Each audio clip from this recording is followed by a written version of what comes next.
Welcome back.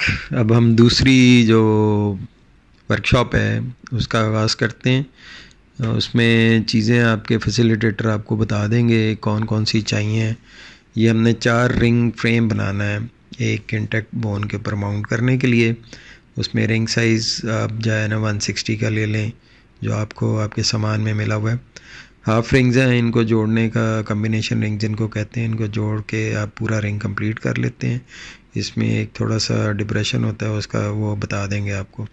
तो आपने 4 half rings को जोड़ के 2 कंप्लीट रिंग बनाने हैं और उनको आपस में जोड़ देना है कनेक्टिंग रॉड्स के साथ। सारी एक साइज़ की होनी चाहिए और उनका साइज़ इतना होना चाहिए कि आपको बीच में काम करने में दिक्कत ना हो। बहुत करीब करीब नहीं होने चाहिए, कम से कम 3 या 4 इंच दूर हों एक दूसरे से, वो कन्वीनियंट रहता है।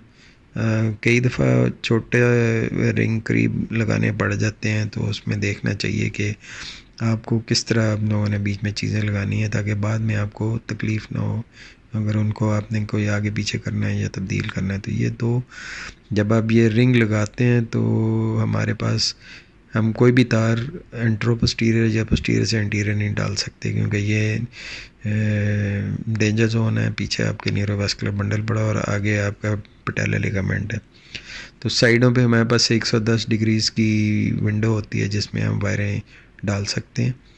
जब आप 2 रिंग जो है कनेक्टिंग रॉड से जोड़ लें तो उनका डिस्टेंस मेजर करें, वो एक जैसा होना चाहिए ताकि रिंग्स जो हैं वो टेढ़े ना हो। अब आपने इस तरह के 2 सेट बना लिए और इनको आपस में आपने जोड़ना है।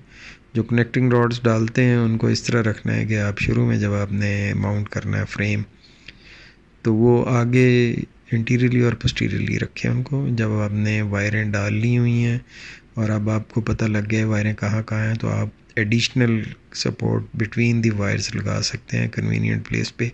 उसके बाद आप वायरों को टाइट करें, क्योंकि जब ये कनेक्टिंग रॉड लग जाएंगी तो जब आप वायरें टाइट करते हैं तो उनके ऊपर टेंशन होती है, तो रिंग डिफॉर्म होने का ख़तरा होता है। उस सूरत में आपने वायरें जब डाली हैं चारों तरफ, उनको पकड़ भी लिया है, तो बीच में जो खाली जगह वहाँ पे एक एक कनेक्टिंग रॉड ऐड कर दें आप। उनमें से फिर इंट्रो पोस्टीरियर जो वो रॉड हैं उनमें से आप कोई जो देखें कि वो कम करनी है वो कम कर दें, ना करें तब भी कोई फ़र्क नहीं पड़ता।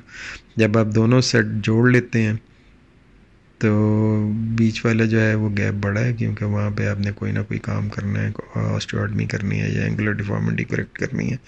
उसमें सारे को फ्रेम को टाइट करके फिर आपने ऑटोक्लेव कराना है। बेहतर पॉलिसी तो ये है कि आप प्री फैब्रिकेट करें रिंग को और फ्रेम लिम के ऊपर रख के उसको मरीज़ का एक्सरे कर लें ताकि आपको उसमें जो कमी बेशी है वो पता लग जाए। तो ये अब तक की वर्कशॉप है। आप ये बनाएं रिंग और उसके बाद देखते हैं आगे क्या करना है।